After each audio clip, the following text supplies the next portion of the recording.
Hi, everyone. Welcome to this edition of Christine and Guests, fresh back after a short break this summer, and super excited for tonight's session with a power woman and inspiration, Amy Wu. Thank you so much for joining us today. Amy is an award-winning writer for the women's and Agtech movement, a cause that, of course, is very dear to my heart. She is the founder and chief content director of From Farms to Incubators, which is a multimedia initiative that uses content and digital storytelling to increase awareness of women leaders and entrepreneurs and their contribution to the ag sector using technology. She encourages women to pursue careers in agri-tech, and in her Farms to Incubators program, she has created a documentary and a book that will soon be released that puts a spotlight on women leaders in this sector. The documentary has already been screened at dozens of venues, including South by Southwest, Techonomy and EcoFarm, and has served as a critical vehicle in launching a discussion at all of these venues and more about the role that women, and especially women of color, can play in the next chapter of agriculture, the next gen agriculture system that we're trying to build here at Thought for Food. So we're really excited to have her here for this conversation. And with that, I gave you this, I'm sure, very limited introduction, but we'd love to get to know you more, Amy. So could you tell us a bit about yourself, your work with From Farms to Incubators, and really what brought you into this space where we really need more visionary women leaders? Yeah, thanks for having me, Christine. I'm really happy to be here. I am actually out of New York today. And the story, actually, my story is one that's a little bit of a surprise. I don't come from a farming family. I grew up in the suburbs outside of New York City. Oh, wow. But I am a journalist. I'm a voracious consumer of food. And I was a professional journalist for decades, actually, before I was assigned to be in Salinas, California, in 2015 to report on local government and also agriculture. And agriculture is like a $9 billion industry in Salinas. They grow about like 85% of the leafy greens that you see in the supermarkets and in the restaurants in the US. So critical part of the economy there and in the US and around the world. So I started to look around and to go to meetings, ag-related meetings and so forth. I didn't see a lot of women. I didn't see a lot of women who looked like myself. At the same time, the local government was trying to really boost the ag tech sector. And back then it was a really small and nascent sector, ag tech. And I was like, I don't know what ag tech is. What is ag tech? Yeah. Agriculture and technology. And they launched an incubator space where there were a growing number of ag tech startup companies. And I looked around and I was just curious. I said, how many minority women entrepreneurs are there here in the ag tech space? And I got a lot of quiet, blank looks. Like, I repeated my question Yeah. in case they didn't hear me. And so the more that I got this kind of silence, and I'll get back to you, the more I asked the question. And then I applied for a grant that was looking for stories of minority women business owners, and I decided that I was going to profile women in this space. I didn't know if there were any women in this space, but I had this feeling that they were there. So this started in 2016, and it started with a couple of companies that I was introduced to. Trace Genomics is one of them. Love Trace. And then from there, it was like keep on digging, more introductions, more connections, and so here it is, like 4 years later, and I didn't expect to find so many amazing, inspiring stories. So now I've talked to at least dozens and dozens of women founders or women leaders in the ag tech space. Yes. Yeah, it's super interesting. Well, first of all, there's a lot that you said that really resonates with me. So, I'm also like a founder of sorts, and in Thought for Food had the same exact realization, except in my case, I was looking around at meetings that I was attending all over the world on the topic of how are we going to feed the future. And literally everyone in the room was like a 50 plus man in a gray suit. And I said, I wasn't also noticing women weren't there, but I was also like, where are the young people, the people whose future is at stake? How can we bring more diversity and diverse perspectives into this discussion and into the solution development? So I definitely share that, kind of like light bulb moment that, so often when you're thinking and talking about agriculture, there's like this stereotype, right, of like what a farmer is and what farming is about. And it often doesn't include women.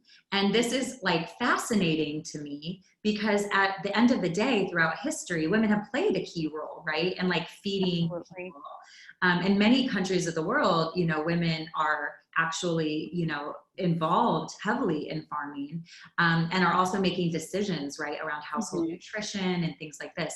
So I really think it's super interesting what you're doing. And I want to ask you, why do you think when you were in Salinas, you weren't seeing women as, you would hope to and maybe expected to? So agriculture and farming, traditionally, and Salinas and other places I've learned, it's very traditional in that the farm has often been passed down from generation to generation, often to the boys in the family and so forth. So that had been the case. But the exciting thing about Agtech is it opened up these new opportunities for people who are creating the technologies to really help the farmers meet the challenges that they are facing. So these the women that I focused on getting their stories from, they're actually creating the technologies that help the farmers. And farmers and growers, as I've learned, are facing a huge amount of challenges. I mean, everything from labor shortage to water and land supply shortage to a lack of young people potentially who want to farm the land. I mean, it's an expensive and labor intensive business. It's tough work. So it opened up the doors for a new generation of women who come with pretty strong backgrounds in STEM, especially, and also creative entrepreneurial women who want to tackle like big impact problems and issues. So that was really exciting. That was what was exciting about it. And it wasn't that they didn't exist. It was like a lot of them that I discovered hadn't had somebody who came up to them saying, I want to hear your story. Can you tell me about yourself? Can you tell me about your company? Yeah. So interesting. Actually, one of our like TFF community leaders, Holly, we'll have to introduce you to her, Holly Murchison. She has written a book called Tell Me About Yourself, which is really interesting because we, bring her in to kind of like empower our entrepreneurs from around the world in exactly that, like that question you said, which is like really hard to answer and many people aren't asked. Tell me about yourself. Why are you doing what you're doing? So I definitely would encourage you to check out that book because it is like a really, really like exciting and different methodology that works. And I think is really important, especially for, underrepresented groups in this sector, like to be able to do this when talking to investors and, all kinds of stakeholders, customers, and more. I want to hear, if possible, like a couple of examples of women leaders that you've had the chance to meet in the ag tech sector that have really like stood out to you, that have given you, a sense of like hope and inspiration and understand what they're doing and what really, drew you to them. So that's a great question, Christine. I mean, this is going to be really hard for me. Because there are so many inspiring stories and each of them is very unique, but at the same time, they do have some commonalities. So a couple of examples that I can think of and the women that I'm about to share about, they did appear in the film as well, is so I think Trace Genomics is the two women who I met there, Diane Wu and Purnima Parameswaran, are really inspiring in many ways. I mean, first of all, their own personal stories of being the first, to come to the U.S. to attain PhDs, and their real entrepreneurial spirit and their foresight in seeing that soil health is so critical for growers. Yeah. That is the area that a lot of growers now are focused on, is how can they better their soil quality, how can they tackle pests and disease in soil. And yeah, they were really inspiring, and also their partnership, you know, being business partners and being successful in that and so forth.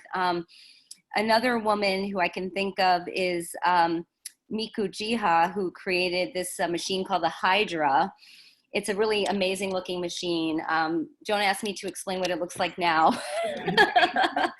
Very cool looking, and I've seen her. A bit sci-fi like, and it looks like a robot a little bit. But she created a machine that that basically measures the quality of strawberries, cashews, berries, and so forth, with the idea that you know, you get more of a balanced and objective look at the quality of the fruit itself, and also potentially for ag companies who cannot find enough people to help out. You know, this is also real helpful to have robotics and automation. There is another woman who I think has really inspired me. Her name is Lei Wang, and she has a company called Red Melon, and she's created a technology that extracts oil from this amazing looking fruit. It looks like a orange bowling ball with like spikes on it, but the oil is it really does. I've never picked one up, but that's what it looks like. And the oil is supposed to have like 800 times the nutrition of, you know, for vitamin A than other vegetables. But she has this her inspiration was really to tackle malnutrition, you know, for youth and children in Vietnam, her original country. So there's this commonality of like, okay, I've had this really awesome idea and I want to like tackle a big problem in agriculture. But on the other hand, it's also a bit of a do good, you know, like I want to change something within the food system that doesn't work now. Yeah. It's funny. I mean, again, music to my ears. This is so much the ethos that we see in like the next generation. And one of the like hypotheses that I have, and I'm actually writing a book on this very topic, which will be pre-released in October. So I'll definitely send it to you. But it's like, you know, we know that the 21st century requires new types of leadership skills.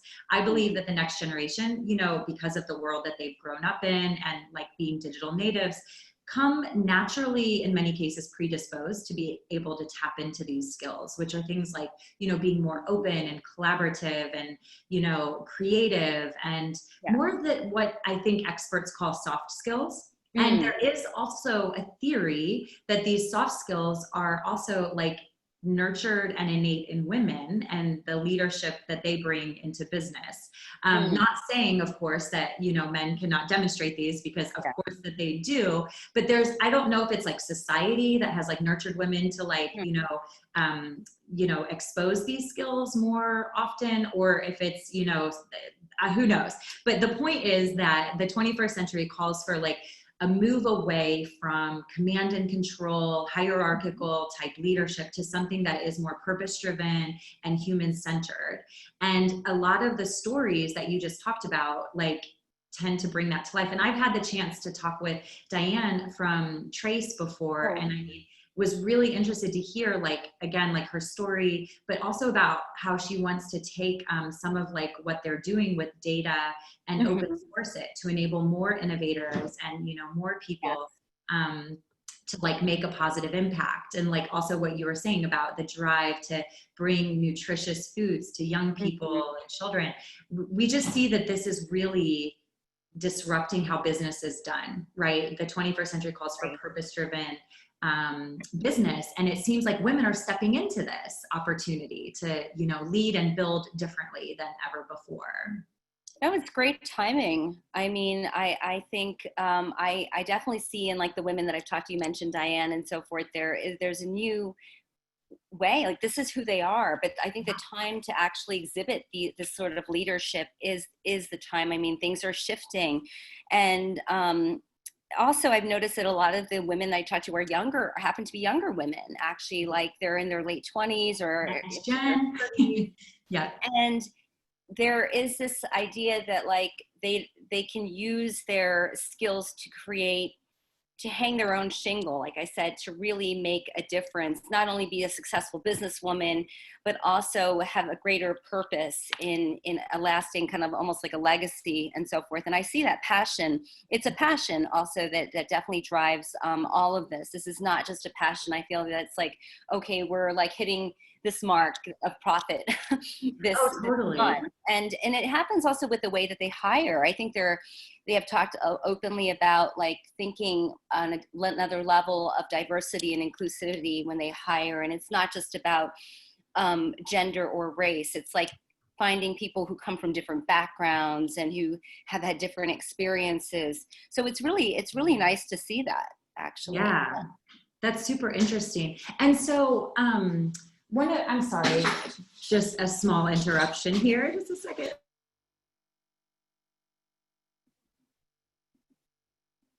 Apologies. Co-working life. Okay, so one of the questions that I would love to address too is like, it's maybe a little bit of a more challenging question, which is, okay, as you described, the agriculture like world, especially I would say like in the US and, you know, probably many markets, is dominated by older generations, right? And males, right? And male farmers. And so here come these young, passionate women, you know, trying to make a dent. Are they taken seriously? And how are there like difficulties that they're, you know, finding in trying to present themselves into the market? Yeah, the bottom line is that there still are a lot of challenges. They've expressed that as well, that, you know, despite coming with backgrounds, whether it be education or their experience and so forth, they're still looked upon like, you know, some of it might be age related, some of it is maybe is gender and race related, but what it comes down to, I think, is that everybody I've almost talked to has come out in a very optimistic way, saying that in the end of the day, their innovation, their product has proven speaks for itself. The work speaks for itself. Their commitment to the sector, to helping growers speaks for itself. That's amazing. Some of them have moved, like, I can think of one woman, she like moved from Manhattan to like California, and she spent like, drove around to all these farms, like, you know, thousands and thousands of like miles, you know, just to talk to the growers, and just being there speaks for itself. So, you know, now it's like into the 4th year of me following some of these women, and they're still there. I see the companies consistently growing. Right. And even during COVID, surprisingly, I mean, that's a whole other topic, you know, but yes, I've seen their companies. Oh, absolutely. Companies grow. The investors are, the investors that have invested in their companies have grown as well. I mean, this is a really important message, I feel like, because I do think that there's often this perception that it's like, you know, it's super hard for women in ag tech, and, you know, farmers don't get them, investors don't take them seriously. But you're telling me it's like, actually, that's not the case. Like, this is. Well, it has been in the very beginning. The challenge has been, I think, to show that, okay, wow, like there's this young person, there's this, like, they don't have any background in agriculture. Why are they here? But showing up repeatedly and having that sort of consistency and commitment and hard work, really, I mean, has proven, I think, perhaps some, you know, has broken through the ceiling. And so forth. That's super helpful advice. So TFFers, if you're listening, it's about that persistence and like keep knocking on the door and working hard, and you can like break through, right? Yes. 98% of the stories have been in that category. Amazing. Yes. That's great. And so you're telling the stories, right? Sharing these, you know, women-led stories into the sector with the goal to catalyze more women to come in? Absolutely. With the goal to catalyze more women, more youth to come in. There still isn't this idea that like agriculture is very, is just tractors and overalls. That's all it is, which is fine too. You know, we need really good people in the field, but agriculture is also research, it's marketing, it's data. There is so much opportunity in it. So by telling the stories, there's a hope that more the next generation, whether that be women, youth, or so forth, will consider career opportunities in them. And we'll also find inspiration in these stories as well. The big picture being that hard work, a passion, consistency, commitment to that really can bring you pretty far. Yeah, and we're seeing, I've been reading a lot about women in tech, right? Which is has gained a lot of exposure, mostly negative recently, about the, implicit and explicit biases that, are pervasive in the sector. And the kind of need for, if you will, kind of additional support so that women can get, taken seriously by investors or other, stakeholder groups. And in that sense, I'd love to hear from you, what are the support systems that are available for, women entrepreneurs, women innovators? Are there mentorship networks, and, how can women support women in achieving this vision that I think you're That's a great question, really. And the good news is that there are more and more networks out there for, if you're a woman, you're a young woman, you're like, I want to try this, I want to do this, I have an idea. The women that I talked to talked very positively about the incubators and accelerators. There's a growing number of accelerators and incubators in Agtech for entrepreneurs, and a lot of them are really seeking female founders. So there's definitely that network. There's also the network of women. There's some organizations for example, Women in Agribusiness, Women in Innovation in Technology International, and they offer mentorship and connections. But I would also say that the women that I've talked to, all of them are most of them are I really want to mentor right. someone. I really so this is why it's important, I feel, that women tell their stories and they get out there and they speak at summits. They take every opportunity they have to share their stories, because by getting out there, they also can connect. There's more of an opportunity to connect with a greater audience. So, there will be young women who call them up or email and be like, hey, can I just have a quick phone call with you? How do you do things? One woman that I profiled, her name is Pam Marone. She's the grandmother, quote unquote, of microbials, right? Yeah. Yes. She started a company in 1996, I believe. And she's been amazing in that she connected me with a lot of these women too. And she's been mentoring them in many different ways. That goes from maybe looking at their pitch deck to giving them tips on how to pitch to investors, to present themselves. So I think it's critical to have mentors. Yeah, mentors really and needed. support system. Absolutely. I've definitely been personally valued from, mentors throughout my life, and particularly women mentors, because I think it's so important to see this pathway and, all of the challenges that, business leaders face. It's just having people who can help answer your questions and, provide that kind of experience and insight. I've had people tell me, don't smile so much and things like this, which I'm really? But at the same time, it's, I don't know, feedback from woman to woman can be, I think more helpful. If a man had told that to me, I would have been highly offended. I think sometimes the mentorship you get from women is more in the spirit of I've been through this, and the smiley attitude might not have you taken as seriously as you want to be, and it means something more, if that makes sense. Now, I don't want anybody who's listening to think you can't smile. just remember that one piece of feedback, because I tend to smile a lot. Yeah.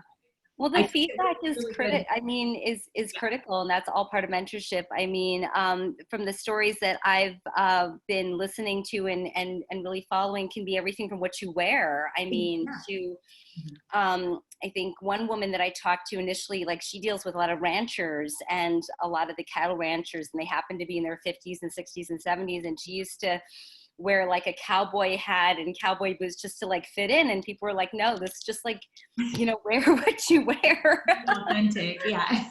Yeah. And in other cases, it has been that, the advice has been to bring in a man to have a senior management role, and that will help you with fundraising. Yeah. As well. Yeah. I've definitely gotten that advice too. And it's like one of those touchy subjects. Like I said, it's really nice, I feel like, when women who've experienced so much, especially like, women of, an older generation, they've gone through so much and they're sharing their like wisdom. And like I said, sometimes you're like, you don't want to accept it. You're like, why can't I be myself? Why can't I smile? Or why can't I, just, whatever, talk about my kids and things like that. And like I said, maybe those rules will be broken, and maybe they need to be broken, and maybe they're starting to be broken. But right now, I think that there is, like I said, this like necessity for women to share their experiences, their lessons and learnings to like help, other people rise, right? And then we can change the game.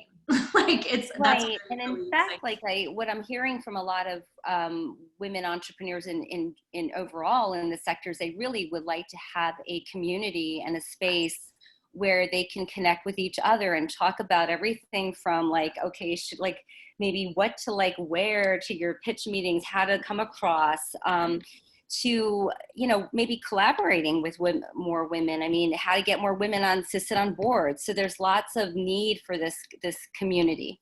And these are real questions, like you said, like how to get more women on boards, how to have open and honest discussions about, when you have co-founder issues, when you have these types of things. This is something we're trying to also build into our Thought for Food programs, is this like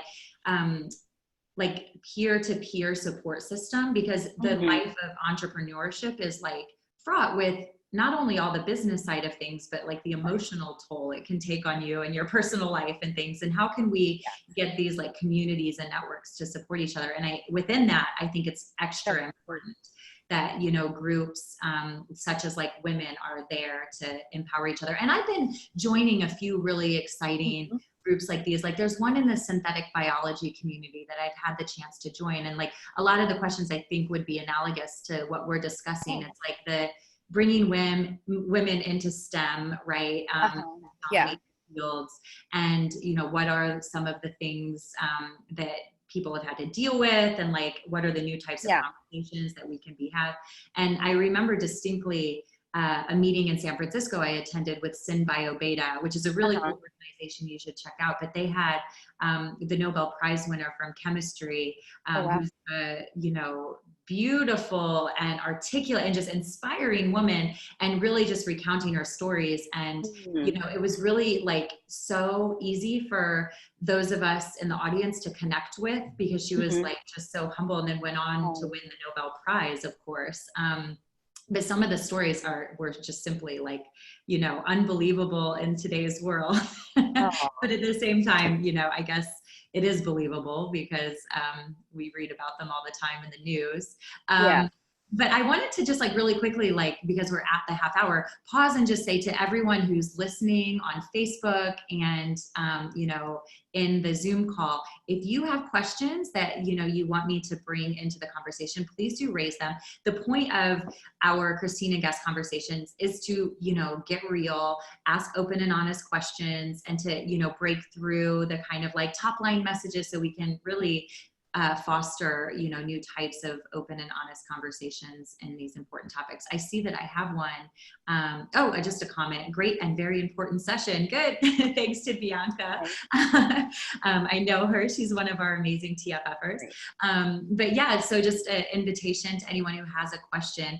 Maybe I can get a little bit like more personal, if you don't mind, Amy, about you. And I'd love to like hear about your book, actually. Can you tell us a little bit more about like, when is it coming out? And is there anything that you can tell us about it? Like what we can expect, and maybe even if you have it next to you, can we see it? Well, so a couple things is I'd love to share a little bit about the book. So the background is that I made a mini documentary first about the stories of some of these women.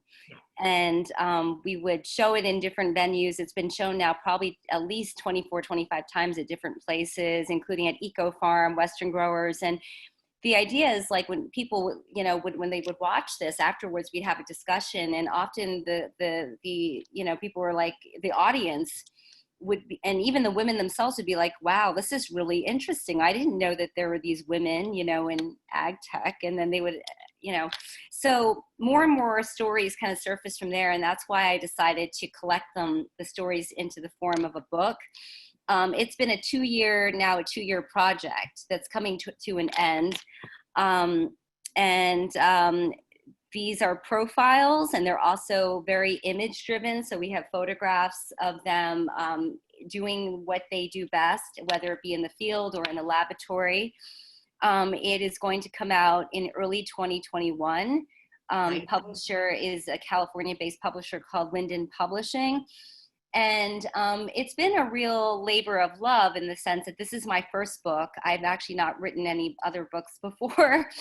And it's been very exciting. It's been like a bit like climbing Everest in a way, because I told you I'm writing a book right now, so I feel you. Oh, maybe I shouldn't say. All right, it's been a really good experience. Actually, it has. No.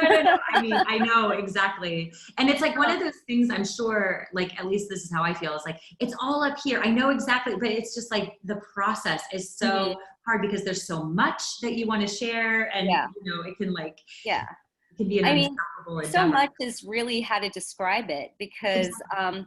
There were so many stories, and then there would be more. And then, so in the end, it was hard to really pick what is going to be a dozen stories probably that are more substantial in the book. And the purpose of the book is really, obviously this is a passion, but also it's the hope that this book will spark more conversation and the stories will get out there. And then that will create more and more discussion about what will be the role of women in the future in agriculture and in technology as well.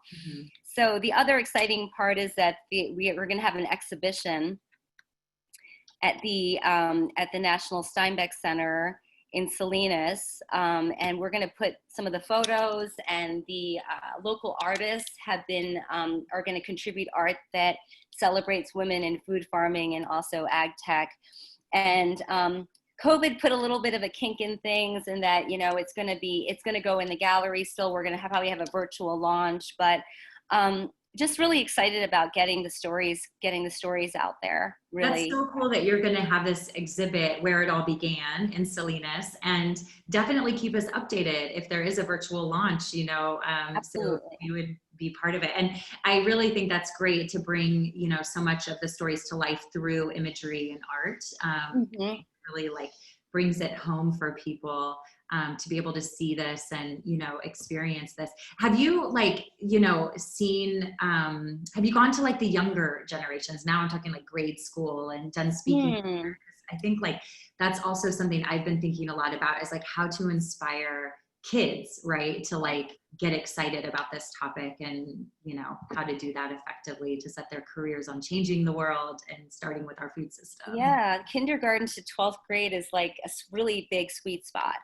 I feel. And I think we talked earlier about like what's needed to get more women founders in ag tech. And I think it really starts from the very beginning, you know, to expose girls to the opportunities in ag tech, to have some of these women go to schools or to go online and talk about their stories and how did they get started, and what is their technology. So the idea behind the exhibit was that school groups could actually go in there and see some of those stories, the women, the film. So we're hoping to definitely take that online. But I would agree with you. I think it needs to start like from the very beginning, and not just not just girls. I mean, it's really like youth, you know, and especially young people from rural communities and underserved communities where agriculture is such a big part of the landscape and the economy, and to show them that it's like right there, it's right at their, you know, where they were born and raised. Yeah. Like you said at the beginning of the call, like anyone can do this. And it's not just about, being sophisticated at hardware or software or tech, like actually like having the vision, putting the pieces together, to create the business that can make an impact, anyone can do. And I think that, it's really exciting to see that we have like women in tech who are leading businesses. We have women who are like great at business, who are launching businesses.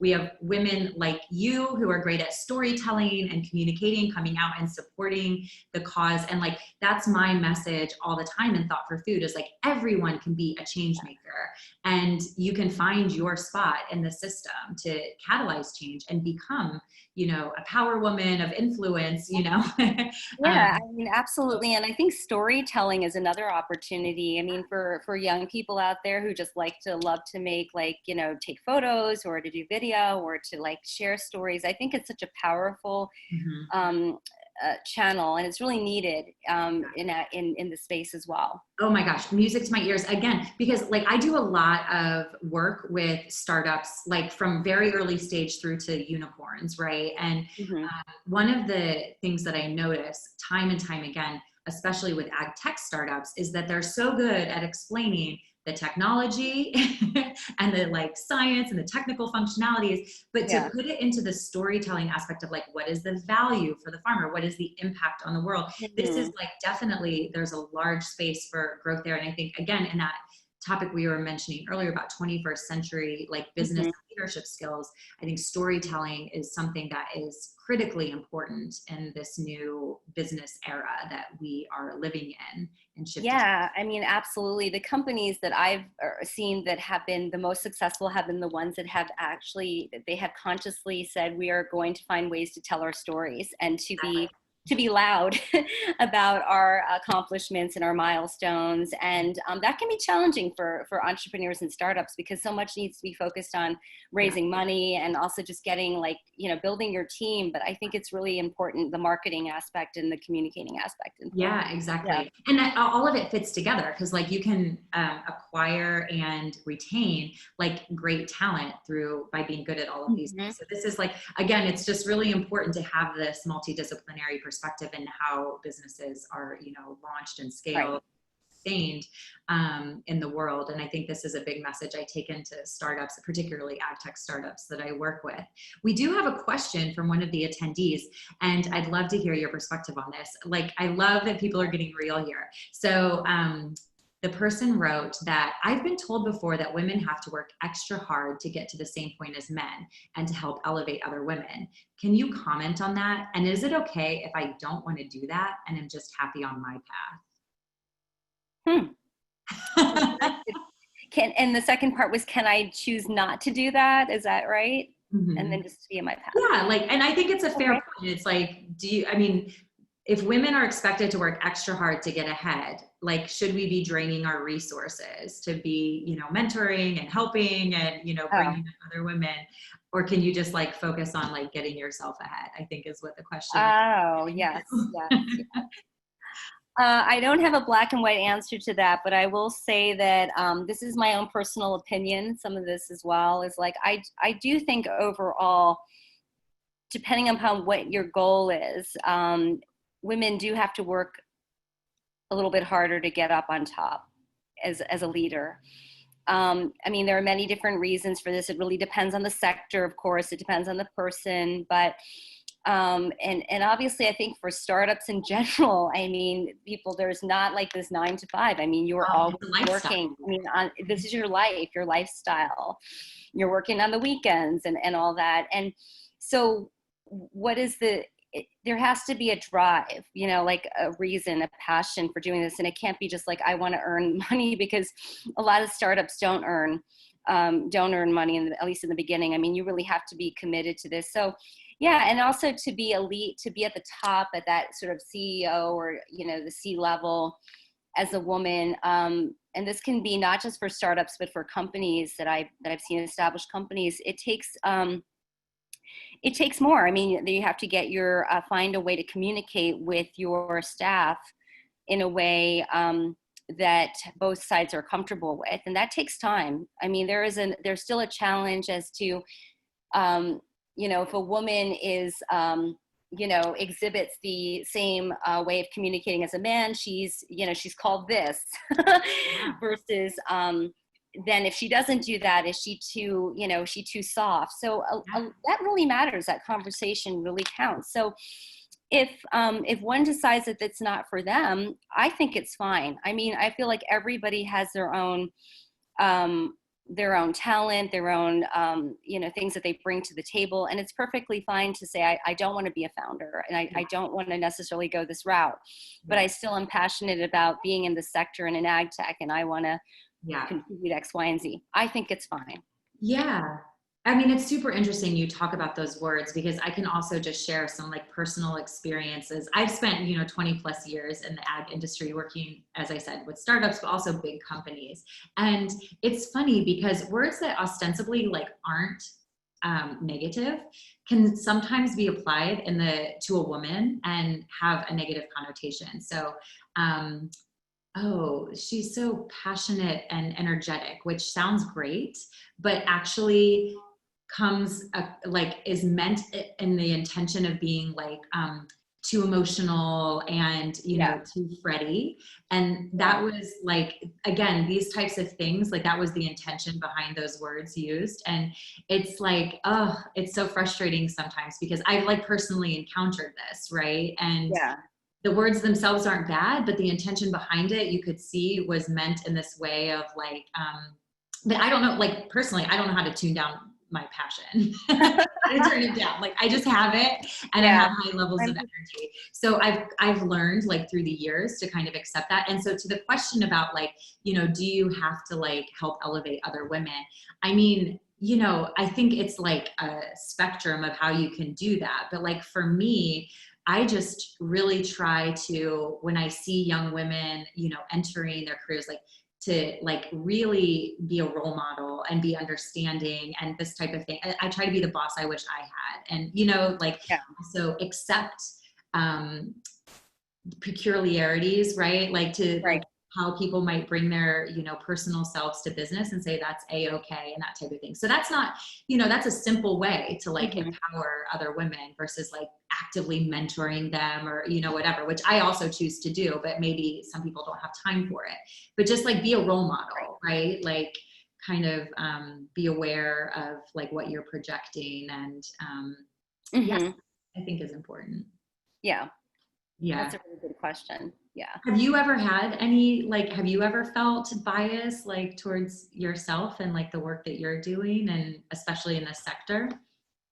So, actually that's something I hadn't thought about in the beginning, but then, like I said, I in covering agriculture and being in Salinas, there certainly weren't a lot of women and women of color, especially like covering agriculture. So, and I don't come from a farming family at all, and I didn't grow up in a farming area. So New York suburbs. yeah, it wasn't an overt sort of like, okay, why is she doing this, or why is she here? I guess that there were people who might have wondered that, but I think it comes down to like now into year 5 of doing this, I'm going to use that word again, overly use it, but passion and interest in this area has really spoken for itself. So I guess my message to like younger people, or just those who are interested in getting into something that where you don't have a background, maybe your family doesn't have a background, I think it's totally okay. It really is. And to kind of put that behind you and say that,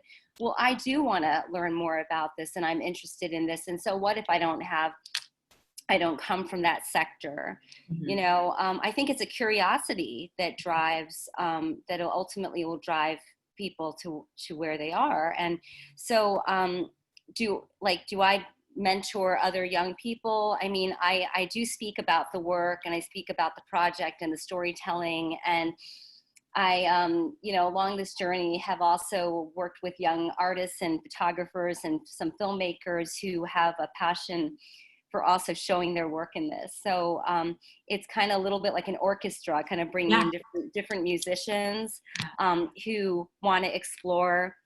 So I think it's a really, that was a really good question. Yeah. Yeah. I have another great question that's come in, which is, who are your role models, not necessarily in ag tech? Not necessarily in ag tech. Or they could be, but yeah, like Okay. who are your role models? Actually, like this is an interesting one.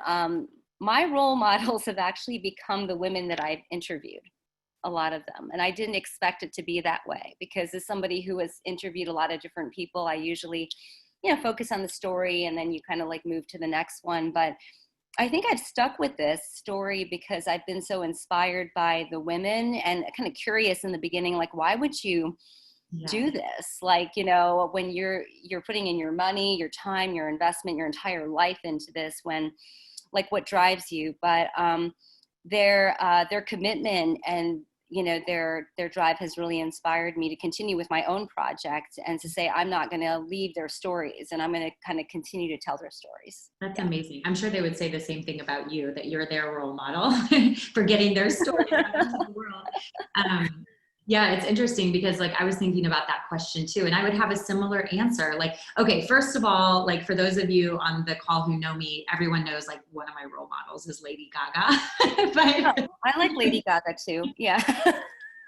oh my God. Anyway, but I besides do. her, Yeah. I definitely would answer the question the same way. Like the people that I have the opportunity to learn from and work with in our TFF community, who are exactly as you described, these like young people with big visions, but really stop at nothing till it works attitudes, that like they get out of bed every day and are like, what will it take to, bring this to life? And I'm just like, you know what? That is so inspiring to me, and they're my role models. It's just like amazing to be able to do. I have kind of like the similar thing. I get to like work with them, empower them, tell their stories, like represent them, but like they're my role models. Yeah, and I mean, I wasn't joking when I said I like Lady Gaga. I've seen the documentary on her as well. I mean, I think the theme is that I'm really inspired by people, by women who are passionate for what they do, and they will break through whatever barriers they do through that. So that probably includes Lady Gaga, actually. Exactly. We're getting some Gaga love in the chat too. Maybe she'll watch this one day. Gaga, if you're watching, Right. agriculture. Oh, that's amazing. I actually like a little other trick for maybe some women on the call. One of my female mentors mentioned to me once, like I have to do a lot of public speaking and I get actually really intimidated by it. I get this like phenomenon that women often feel, especially called imposter syndrome. It's like, why am I here? What do I have to say? Why does anyone care? Totally. And so this mentor told me, she's like, dress the part and then embody, somebody that it gives you like that power feeling, like just kind of like take on a persona. So sometimes I'm like, go into Gaga mode. And like, That's a good piece of advice. I think it works though. You know what I mean? I'll like put on the blazer and kind of like come out and be like, I'm on stage now, Yeah. I'm gonna like bring the Gaga power. So anyway, maybe I'm going too far with this analogy, but I do think the point is there are these like tips and tricks that, apparently women do suffer from this imposter syndrome. And I can imagine it's pervasive in agriculture, and Yeah, I mean, there's a lot to learn in agriculture. It can be it's very technical in many aspects and very scientific in other aspects. But yeah, for me, I've just never been embarrassed by asking questions.